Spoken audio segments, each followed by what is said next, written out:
Hi, I'm Mark Douglass from Equus Workforce Solutions, back live at the NAWB conference, live at the forum with Danielle Olsen from Purpose Code. Danielle and I have known each other for about 18 months.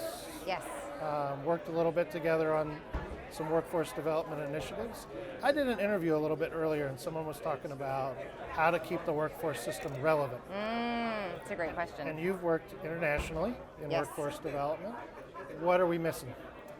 So it's a great question, and thank you.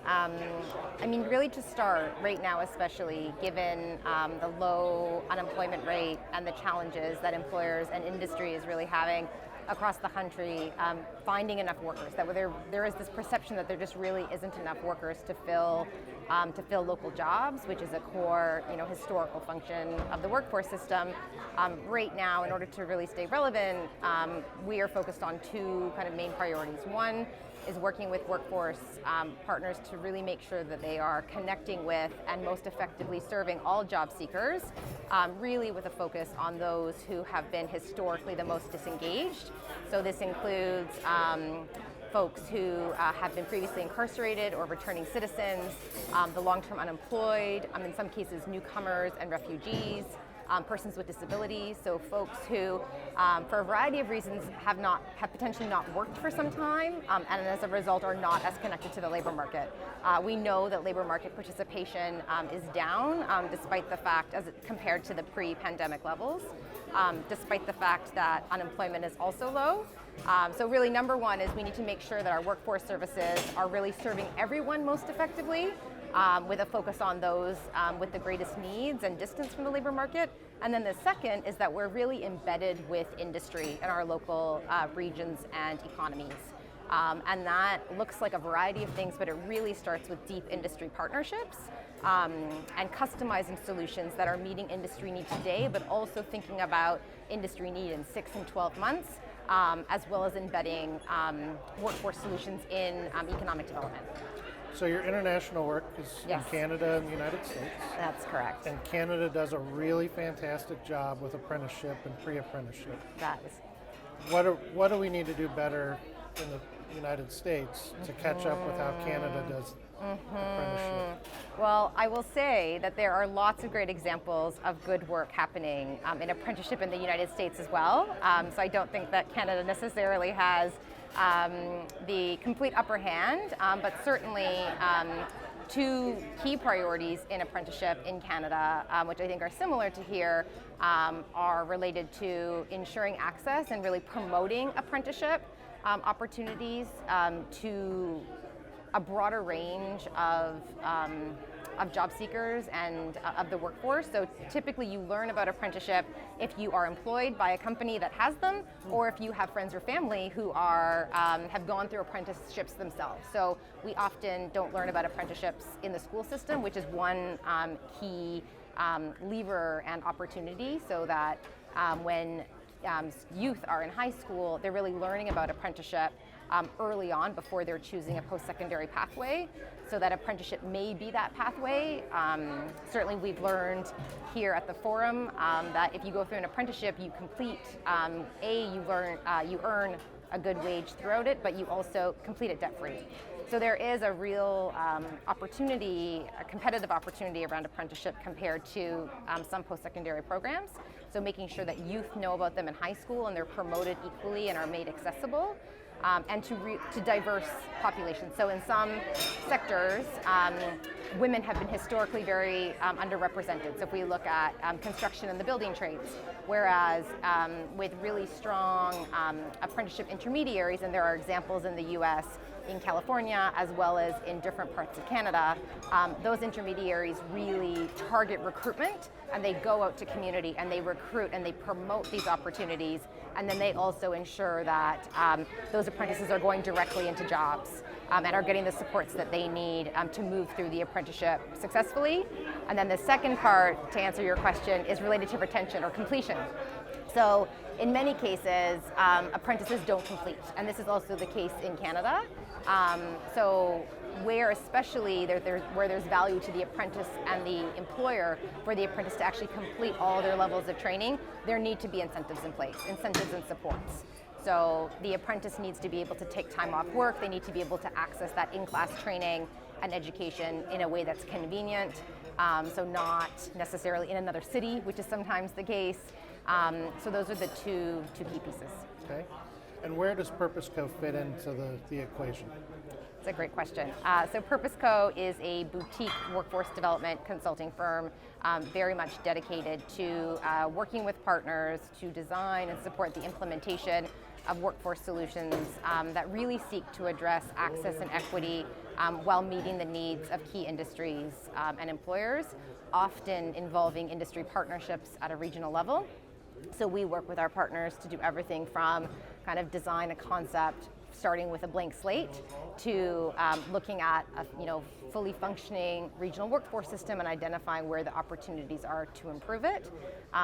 We will work with them from the high level to the very granular. We believe that the details really matter, and that's where you get outcomes. And then the other side of our work, which is very complementary, is related to capacity building and training of workforce practitioners, really again to make sure that our systems are best equipped to support the people who are coming through the doors, as well as the people who don't even know about the services, and the regional employers. So you've brought up equity a couple times. Mm-hmm. It's a big buzzword in many communities these days.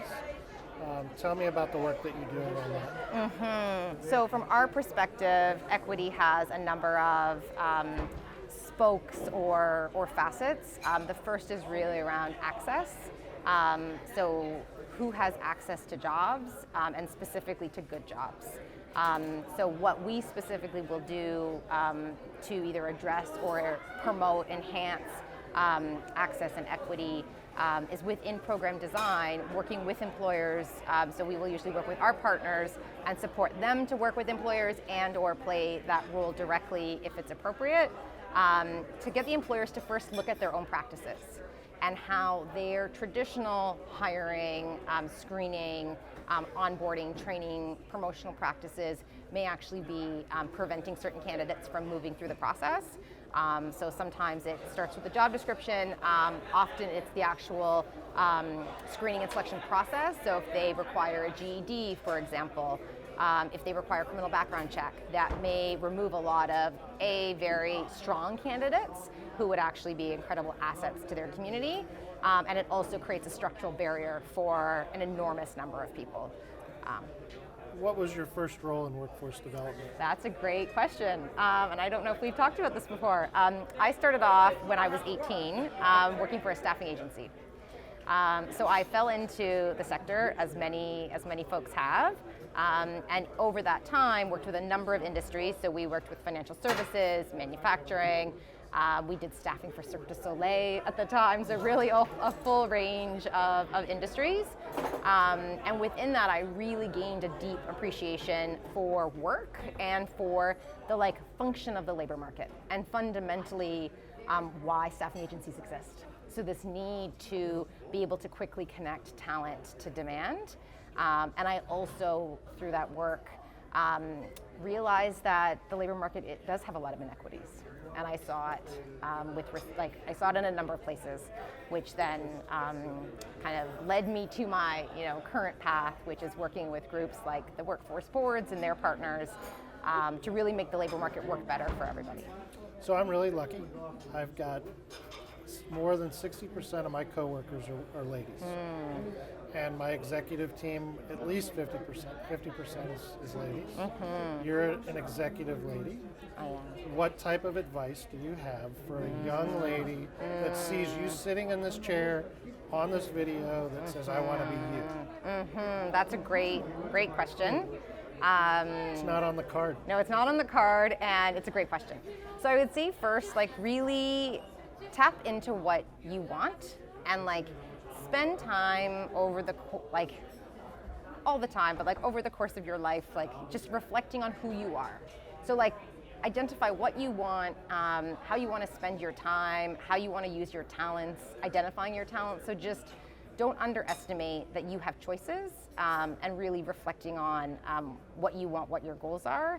The second would be don't underestimate what's possible. So start with the what and the why. Like, what do you want? What do you want to do? Where do you want to be in 12 months, in 24 months, in 5 years? Like, based on your interests and your personality and your passions, set some goals and make them like somewhat specific, and then don't underestimate your ability to achieve them. Connected to that is like take action. What was your first role in workforce development? That's a great question, and I don't know if we've talked about this before. I started off when I was 18, working for a staffing agency. So I fell into the sector, as many folks have, and over that time worked with a number of industries. So we worked with financial services, manufacturing. We did staffing for Cirque du Soleil at the time, so really a full range of industries. And within that, I really gained a deep appreciation for work and for the function of the labor market, and fundamentally why staffing agencies exist. So this need to be able to quickly connect talent to demand. And I also, through that work, realized that the labor market, it does have a lot of inequities. And I saw it I saw it in a number of places, which then kind of led me to my current path, which is working with groups like the workforce boards and their partners to really make the labor market work better for everybody. So I'm really lucky. I've got more than 60% of my coworkers are ladies. And my executive team, at least 50% is ladies. You're an executive lady. What type of advice do you have for a young lady that sees you sitting in this chair on this video that says, I want to be you? That's a great question. It's not on the card. No, it's not on the card, and it's a great question.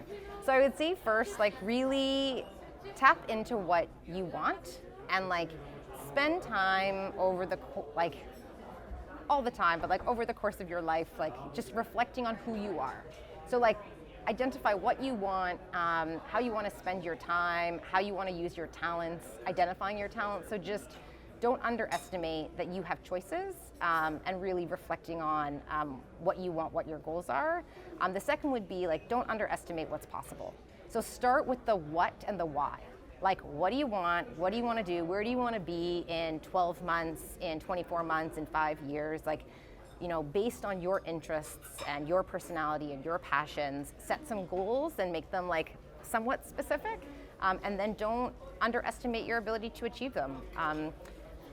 Connected to that is take action. So I have actually gotten a lot of jobs, especially early in my career, by volunteering. So just connect with folks and make connections and believe in yourself. And of course, all work that's really worth doing can be challenging at times. So don't let setbacks stop you, and really anticipate them. I said early on, you have to have strong glutes, because it's all uphill in some ways. Okay. So to anticipate the uphill, but that it's also part of the reward. Anything that you would like to convey to the workforce community that maybe they haven't thought about, or as we're thinking 6 months and 5 years out, where are we going? That's a great question. So I would say, and this is for today as much as it is for 5 years out. One, partnership. So just we can't do things the way we've always done them. So maybe this is two parts of two answers to your question. I would actually start with saying rethink how you've always done things. So really start with a blank slate and look at what the needs and opportunities are in your community. And look at the needs of the people in your community, all of the people in your community, even the folks who are not walking through your doors, as well as the needs of the major industries and the employers that employ the vast majority of the people in your community. And if you don't know who they are, find out. And there's lots of ways to find out. And once you know who they are, you have to go and have conversations with them multiple times and really build those relationships and those partnerships, because it's the knowledge that comes from those partnerships that will really enable solutions that change the game. The other piece is really thinking about the workforce system as part of a broader regional system and regional infrastructure that is part of economic development and community development, and it is not a silo in and of itself. The workforce system cannot meet its full potential by being a silo, and is definitely at risk in some cases of becoming less relevant, if not fully integrating. And particularly now, given the labor market and some of the trends that we've talked about, there are still many structural issues that are preventing people from re-entering the labor market.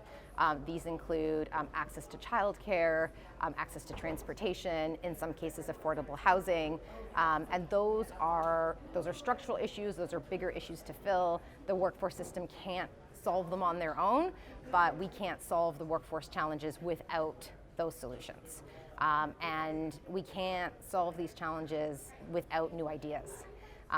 So the workforce leaders have an opportunity to partner with health and human services, other local like CBOs and other leaders, as well as economic development to, once identifying like those key partners on the industry side, building the partnerships that are going to make sure that people can get the supports and the services that they need to be able to work and sustain their employment. That's amazing. So this has been a lot of fun. Thank you very much for being a volunteer. Thank you, Mark. If there's anything that we can do together, obviously I'd like to hear about that.